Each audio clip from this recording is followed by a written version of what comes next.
varsity team joins the youth on the field this evening during this preseason or pregame ceremony to wish them good luck during their season.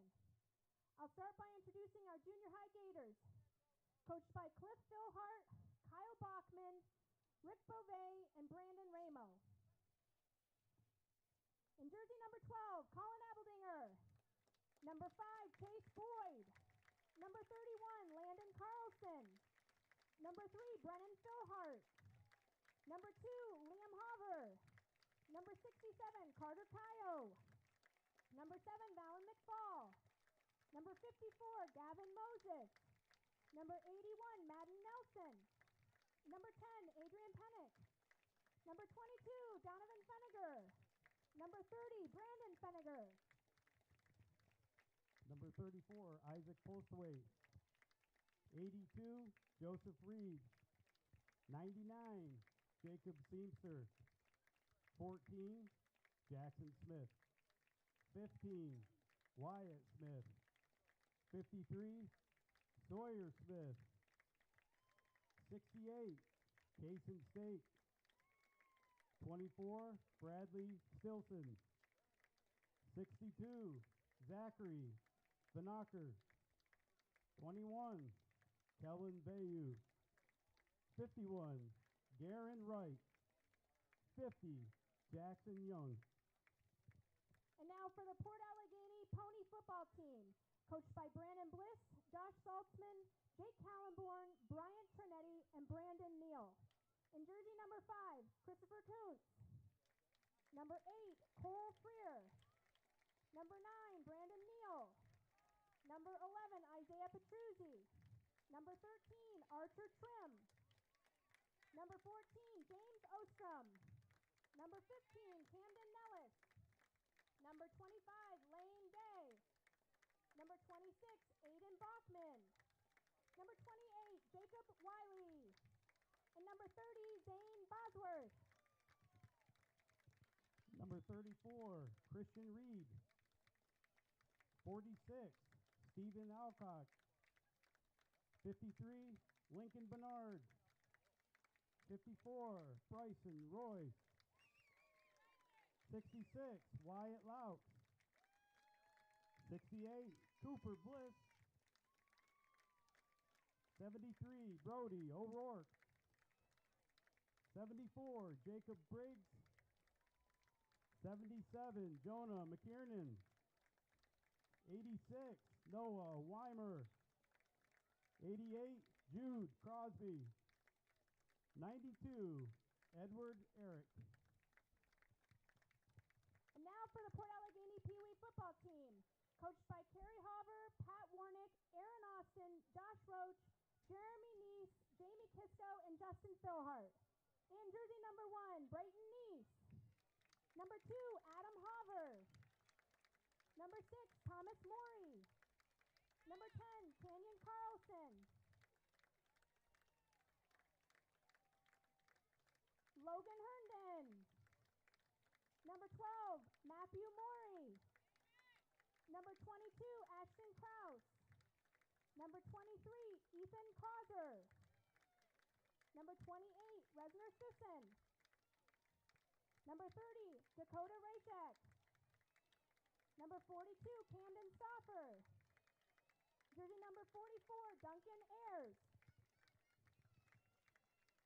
46, Colt Taylor. 50, Aaron Moore. 51, Braxton Eckenrod. 60, Ryan Philhart. 65, Chance Kisco. 71, Levi Warnick. 75, Carson Stambaugh. 79, Dash Spencer. 80, Lila Brown Newman. 85, Landon Lineman. 87, Landon Babcock. Volunteers, please assist the players to midfield for the combined team football photo. Varsity, please join them.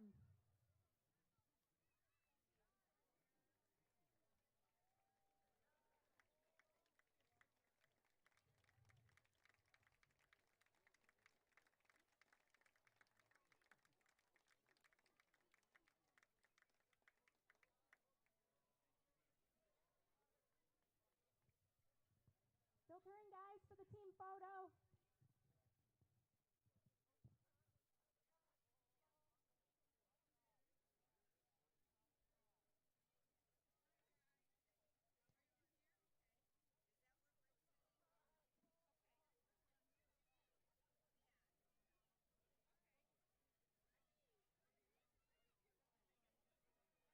Guys, don't go anywhere. We are not done with this pregame show.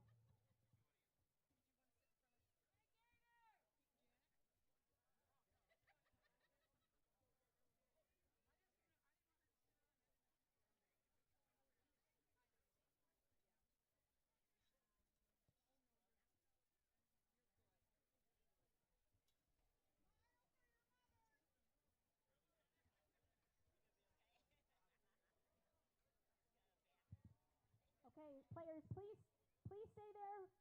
I need the captains, please, of the varsity.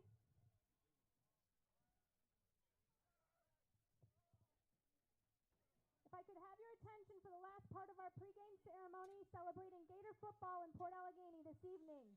There are two volunteers we would like to recognize, Patrick Krantz and Pam Fisher.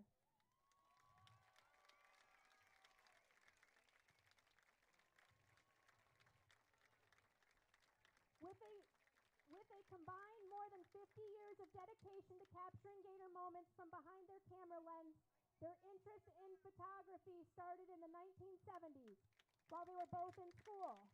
Back then, Pat used a 4-pound camera that required 10 seconds to recharge the flash between shots and came tethered to a 20-pound lead-acid battery pack slung over his shoulder. He noted that a successful night would be 8 photos, hopefully one where he could actually make out the ball carrier. The quote, "It's not the camera, but who's behind it," really speaks to Pat and Pam. There is nothing more valuable than you can give to another human being than your time and attention. In the very hot and the very cold, they are behind the camera, giving us their time and attention, taking over thousands of pictures, only to go home to download, edit the photos that are suitable for publishing, and post them for all to see. After several years and nearly 100,000 photos posted, they continue to amaze us. Pat and Pam, we are truly privileged to know you, and you inspire many of us to do more. Thank you for your efforts to capture the very best moments. Moments that if you had not taken the photos,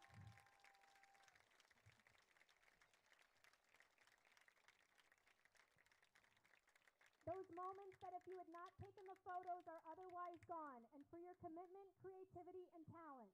You are a big part to so many lives here in Port Allegany. They are presented with autographed vintage Gator football jerseys. On the engraved jersey cases it reads, "With appreciation and recognition from your Gator football family." If all of you can join me in a big round of applause for our special volunteers, Patrick Krantz and Pam Fisher. Okay, football players, go ahead, exit the field. Thank you.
Testing, testing, 1, 2. Testing, testing, 1, 2.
Testing 1 2. Testing 1 2.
About 5 seconds. I'm going to go live.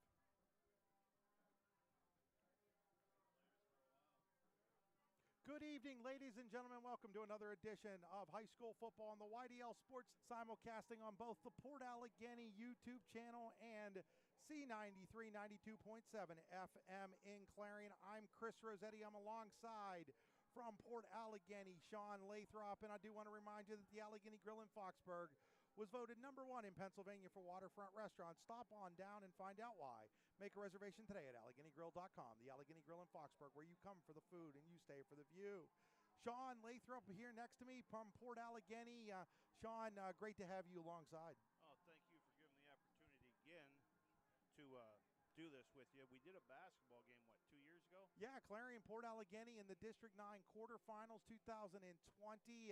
COVID year, very limited capacity allowed in that playoff game, and you and I teamed up and brought that game. I believe that was a Port Allegany win. The Lady Gators went on to lose to eventual champion Coudersport in the next round.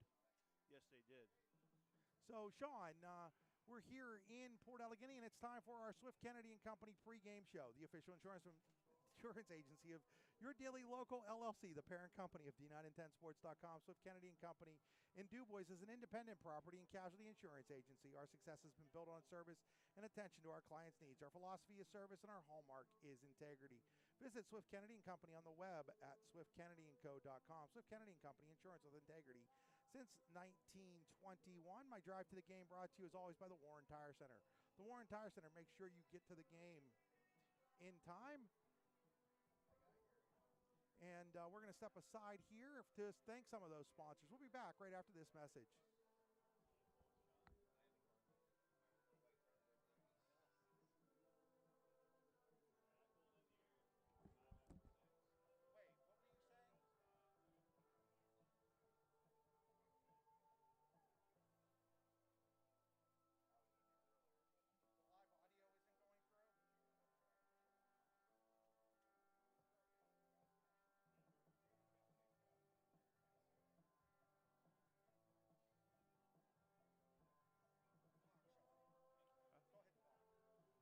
Hello? Just go test. Test, test, test, test.